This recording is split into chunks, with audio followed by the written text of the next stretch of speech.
Hello and welcome to Hot Pursuit, part of Ahval series, video and podcast series. And my guest is Nate Shanken, joining us from New York City, United States. Nate is a director for special research, Freedom House. And welcome, Nate.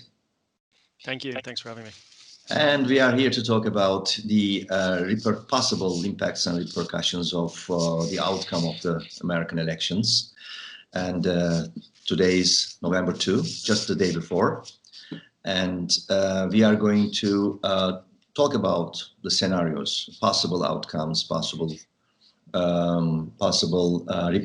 consequences of the outcome on Turkish-American relations, of course. That's what we are focusing on. Nate, it's still unclear. Anything can happen with the American elections, although the polls indicate Joe Biden will come out victorious, but nobody knows. So there are already speculations, analysis about how that will affect, the result will affect. Can you elaborate on the two possible scenarios? Trump winning, Biden winning. How you see that? Yeah, so like you said, there's really two principal scenarios and quite binary. Very different in terms of what they mean for Turkish-American relations. And that comes down to the fact that over the last 4 years, Ankara has really invested its time and its effort and its money in building a direct personal relationship with Trump, with the current president. And to the surprise of many, including myself, I fully admit, this gamble or this tactic has been quite successful. Mm-hmm. They understood, I think, from early on that this would be a different kind of president, that what was most important was the personal relationship, and they really put all of their eggs in that basket. So rather than being distracted or being focused on, Trump's obvious Islamophobia, his obvious racist statements, including about Muslims, things that normally President Erdogan would react very sternly towards. They invested in having a personal relationship with him and advancing their strategic agenda. And that paid off. So that's prevented the sanctions being applied regarding the purchase of the S-400 missile defense system. It has seemingly prevented a deeper or more full prosecution of the case against Halk Bank for Iranian sanctions busting. It eventually allowed Turkey to make its move into northern Syria without heavier repercussions from the American side, and on, many issues. Mm-hmm. So certainly, even the jailing of some staff. Yes. Exactly. Even the jailing of embassy staff, even the one issue perhaps that broke through on this relationship in terms of really degrading it was the imprisonment of Andrew Brunson, the American pastor, for I believe it was 2 years. And that eventually led to that wave of sanctions, personal sanctions that were issued by the United States. But after Brunson was released, essentially things went back to a kind of normal because it was this very transactional approach from President Trump. Now, so that is to say, it really was resting on Trump. So to take an issue like the S-400, it's amazing that the entire relationship between two very traditional allies can rest on one single person. And this is why it's so dangerous and why it's so fragile. So with the S-400, there was clear statements from the Secretary of Defense, from the Secretary of State, so the cabinet of President Trump, that this was a significant transaction under the CAATSA law, the applicable law, and that it should be sanctioned and that sanctions would be forthcoming. On the record, in one case, I believe with Secretary Pompeo, he said it in a congressional hearing, so literally under oath. Nothing came, and the reason it came is simply because of the president. So then the question is, what happens when you pull that out? Right, when you remove that key block. And I think once you do that, we should expect that there will be a pretty sharp deterioration in relations. Though I would argue that in some ways that is a deterioration more catching up to the actual state of affairs, catching up to how far this Turkish relationship with not only the United States but other major allies has degraded, and so there will be a shift as the removal of the presidential bloc will result in a real downgrading of relations and perhaps some genuine consequences for Turkey in the form of sanctions. Certainly, there have been very robust, very serious conversations in Washington for 3 or 4 years about Turkey's role in NATO and about what kind of ally Turkey really is. Those have been in public, many of them, but also in private. And for that reason, I would expect that there will be some further consequences for Turkey vis-a-vis its alliance, vis-a-vis arms controls and arms exports, and also perhaps the kinds of sanctions foreseen under the S-400 legislation that could affect the defense industry in particular. So those are kind of the main directions that I would expect it to go in this period of time. Of course, Ankara would still have choices, would still have options, an agency for itself, and there are people discussing whether Ankara wants to pursue a rapprochement already with the Biden camp. It will have to follow different paths or maybe different manners. Should Trump win, it will be a different dialogue, different language perhaps. Should Biden come out winning, it will be a different rhetoric, different type of methodology. But let's Nate, let's stay at Trump winning scenario. Is it a sort of a fair bet to consider that regardless of the majority, whoever gets the majority in the Congress, in the House and in Senate, Democrat or Republican, in a scenario where Trump comes out winning, he would still be quite under pressure because the entire Congress is now anti-Erdogan. How would that develop regarding sanctions, regarding harder attitudes towards Erdogan-Bahçeli regime? I think at a basic level, yes, regardless. So really the dynamic is simply who wins the Senate. So the House will be won by the Democrats who already control it. And I think there's no expectation that will change. If the Republicans hold the Senate, certainly they will continue to have a negative attitude towards what Ankara has done and will continue to support some legislative moves, as they have already. However, in many cases, that support or that pressure on the president has been very conditional. So we've seen this around the S-400, we've seen it around northern Syria, where there was a lot of anger on both of those issues about Turkey and about how the president handled the issues. But Republican senators, people like Lindsey Graham, the chairman and also the chairman of the Senate Foreign Relations Committee, have not wanted to push the president, Trump, not President Erdogan. They haven't wanted to push President Trump into a corner. And this is reflective, of course, of the very fraught dynamic in the Republican Party, where many Republicans, including at that very elite level, are extremely frustrated with the president. They don't have illusions about his personality or about his principles, but they fear separating from him politically for their own political survival and for the party's political survival. So I think in that sense, yes, there would be pressure, but I would expect it to be less in a Republican Senate. In a Democratic-controlled Senate, there could be quite a lot of pressure coming from below. That will narrow down the maneuvering space of Trump. Yes, exactly. Although in the end, in these issues, Congress can only do so much. There's only so much Congress can do. The president, if he has chosen to stick in this position, he really can't be forced into doing a step, say, like sanctioning Turkey for the S-400 or other actions. There are legislative steps that Congress can take to try to narrow that window or narrow his options. But in the end, as we've seen with this president, he is not particularly bound by the norms, including up to the level of the law, in terms of what he believes is acceptable. And so he can always just say no. The ball will be at his court at the end of the day. But he will be forced to do so. Yes, I would think. I would think he would be more explicitly forced to say no again, which he has already.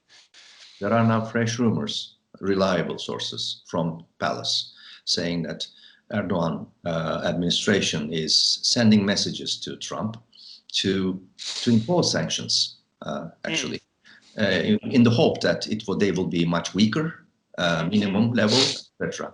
And those rumors do not surprise anyone.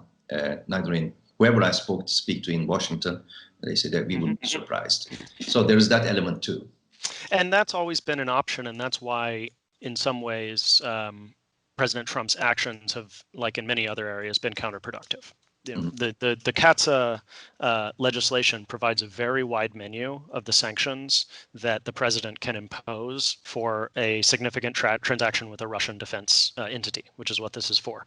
And those sanctions can really range from essentially symbolic, so practically nothing, while still being sanctions, to truly devastating actions against a defense industry or against an entire economy. And so there's always been that choice that Trump could have made to diffuse the situation and make it a non-issue, which is to say, I am sanctioning Turkey and to choose practically nothing. And then there wouldn't really be anything to talk about. There would be nothing to talk about and there would be nothing to do because the sanctions would already be in place. So why he's chosen this version, like with many things, is unknowable or inscrutable.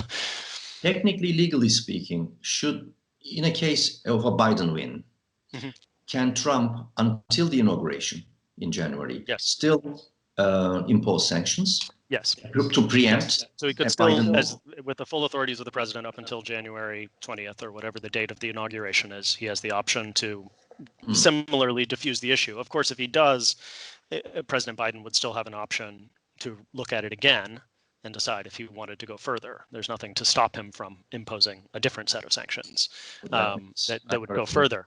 But yes, politically speaking, absolutely, he could use the lame duck period to kind of try to diffuse the situation on behalf of Turkey, and that's definitely an option. The lame duck period, I wanted to say as well, if Biden wins, the lame duck period will be very important, one of the most important periods, and dramatic potentially.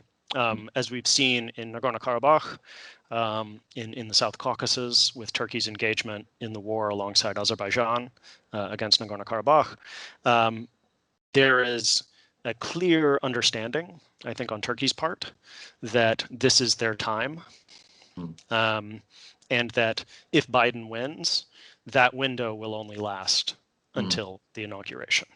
And so then that period, in fact, becomes even more fraught, those next 10 weeks, 10 to 11 weeks, when Biden administration is entering the transition.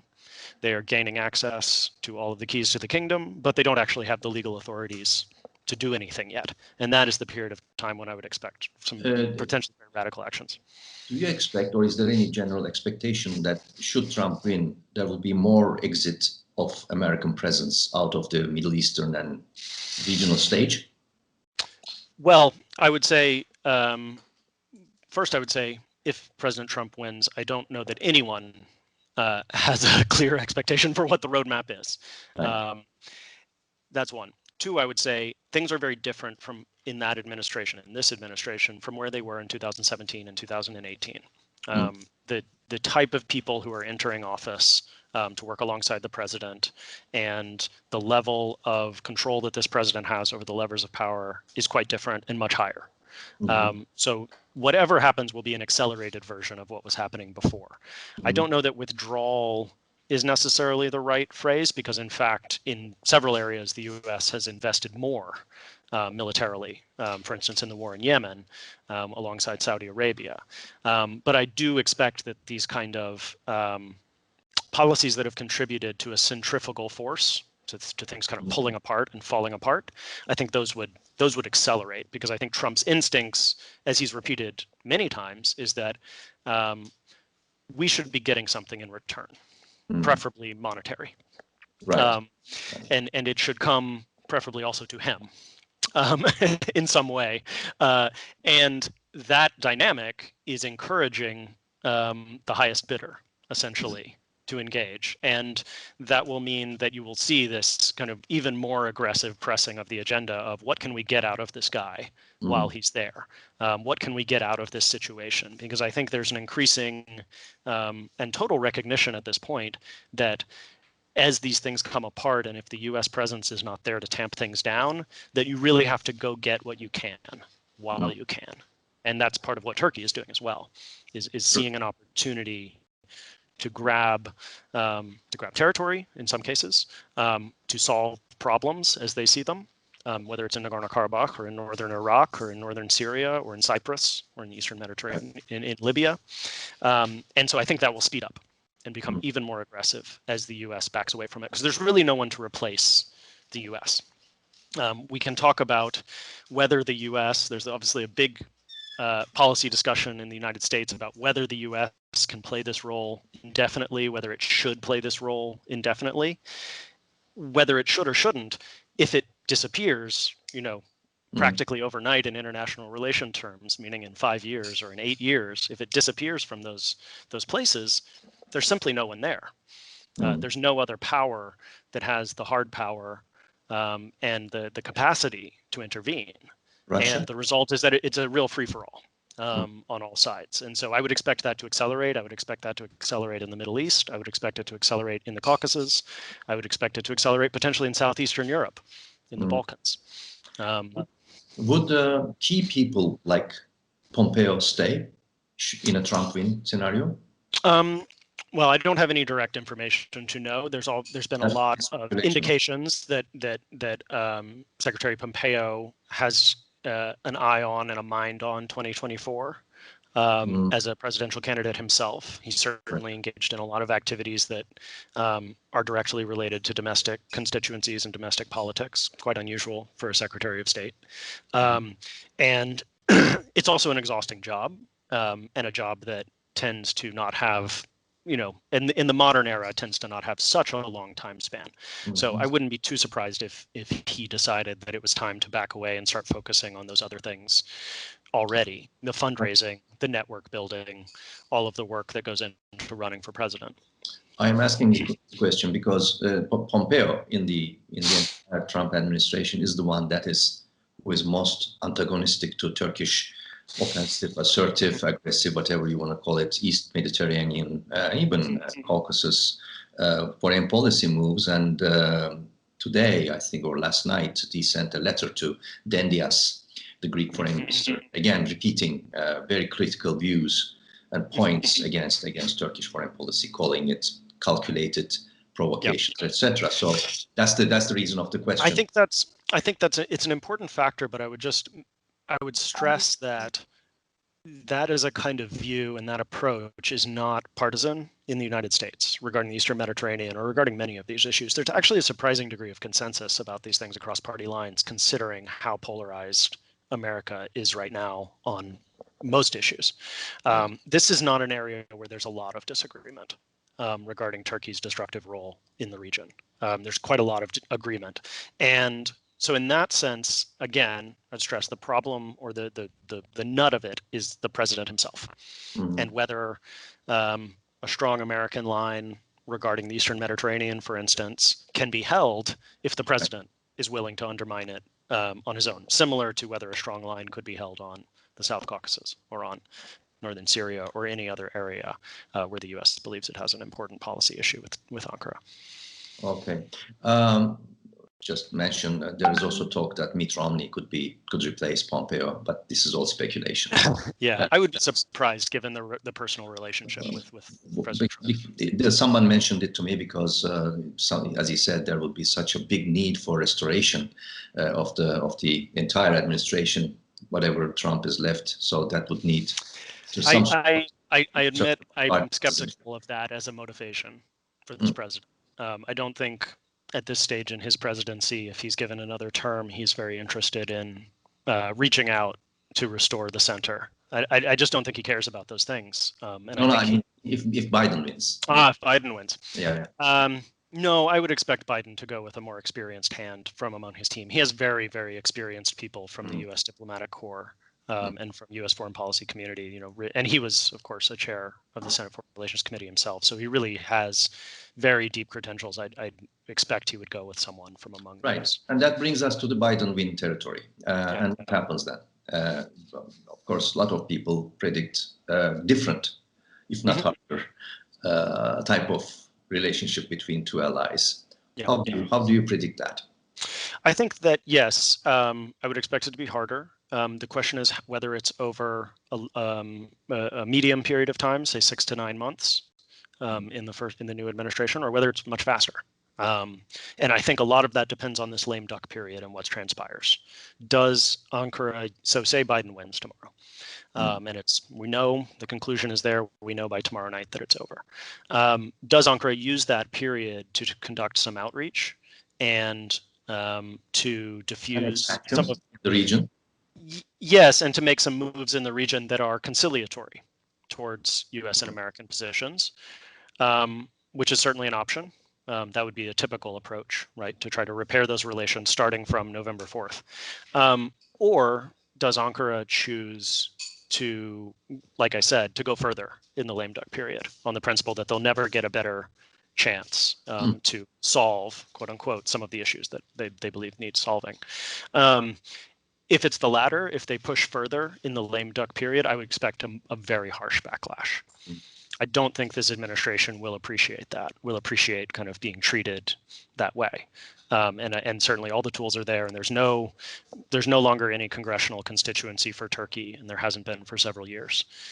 So they really don't have anyone pushing back on them if they decide to go hard.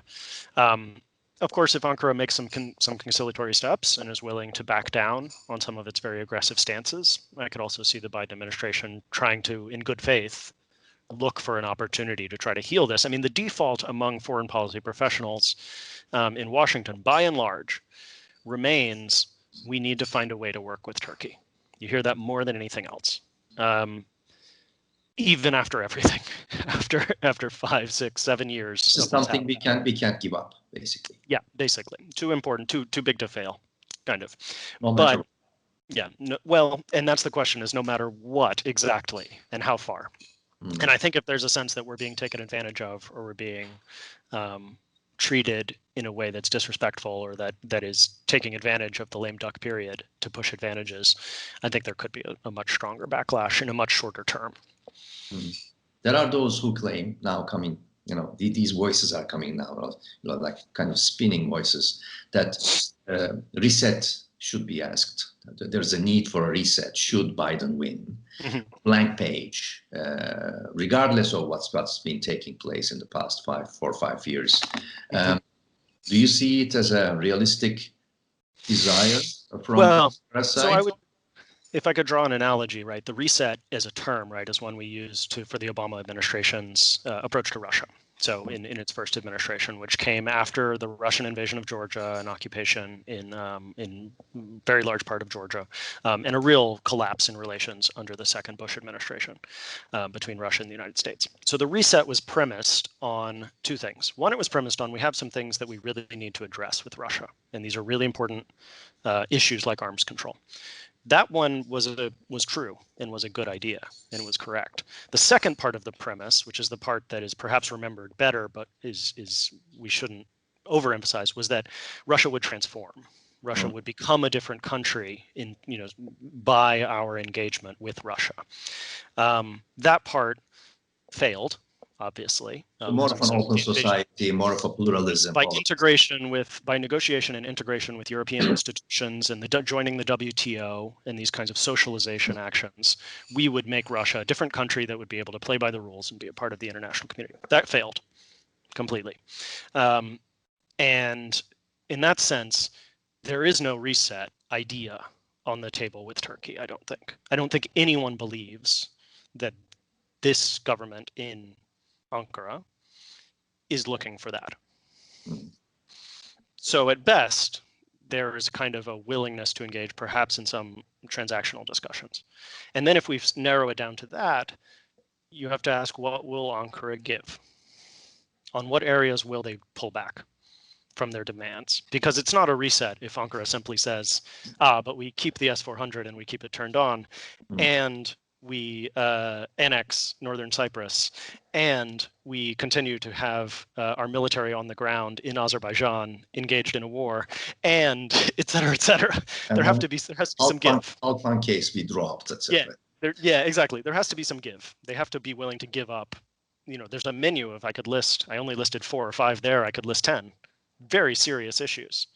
And if Ankara really wants a reset, they have to give, say, 5, 6 of these very serious things. Otherwise, it's not a reset. It's not a discussion.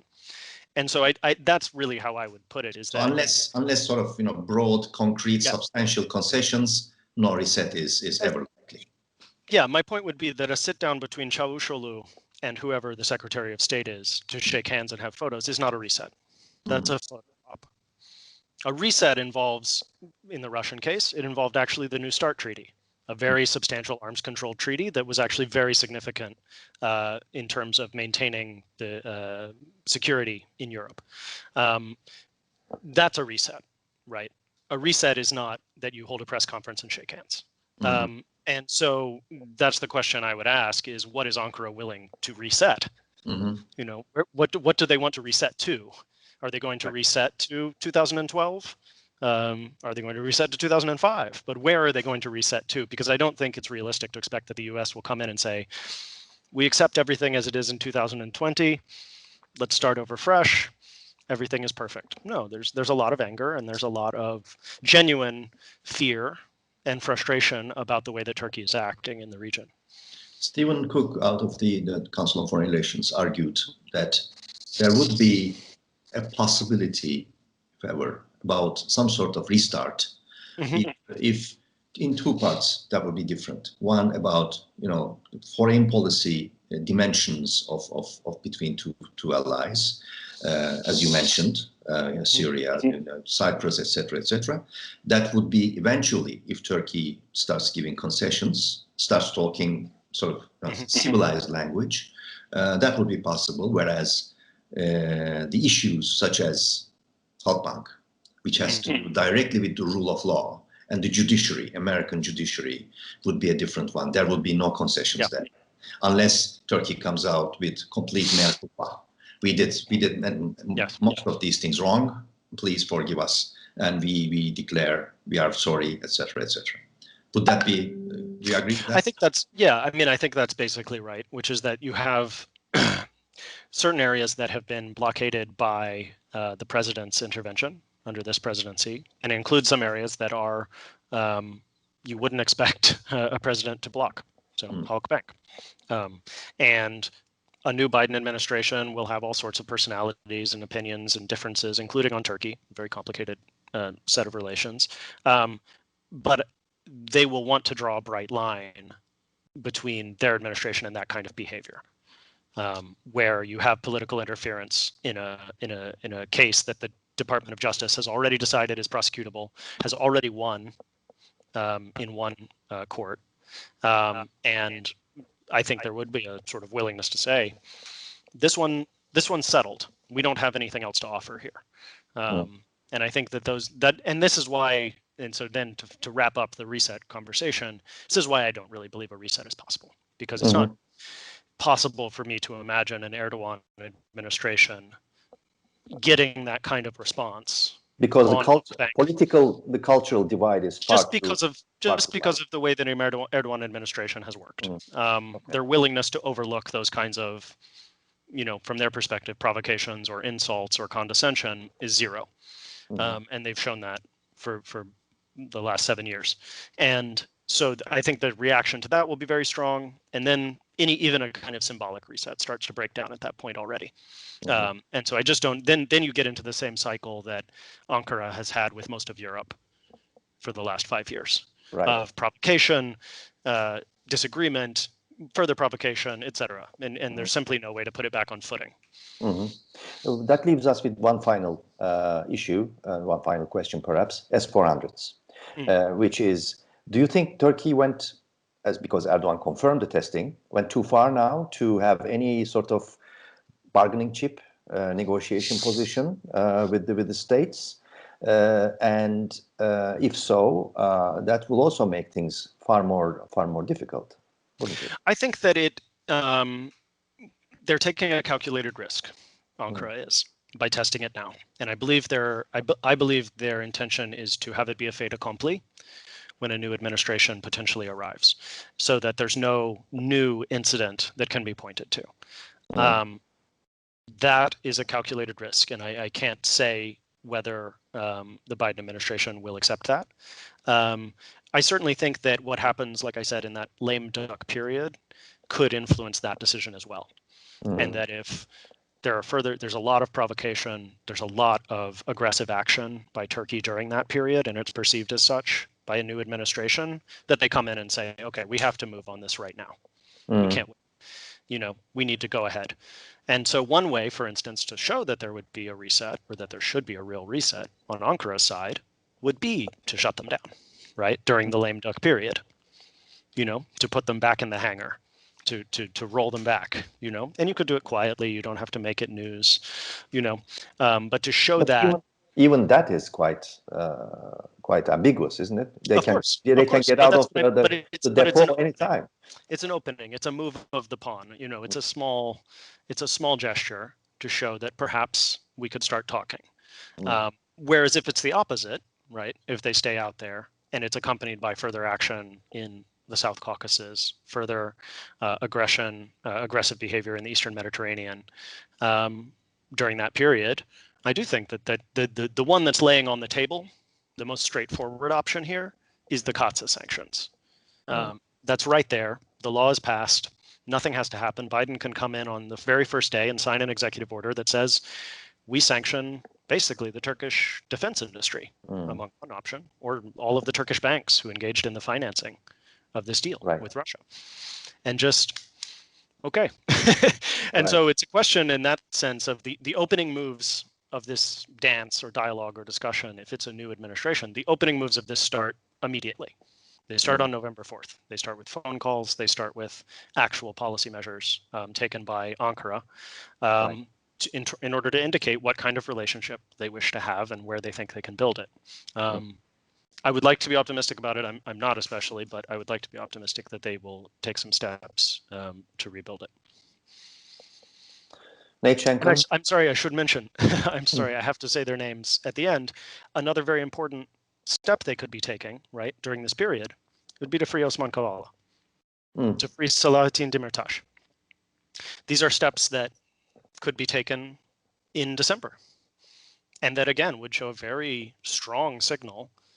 We're ready to start talking about being a member of this club of nations. Do you? I have no expectations for that, unfortunately, but I think that would be a very positive way to show that we take these things seriously. We take that seriously, and now we're ready to talk about doing it differently than we've been doing it.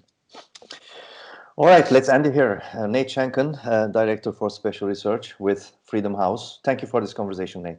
Thank you, Ahval.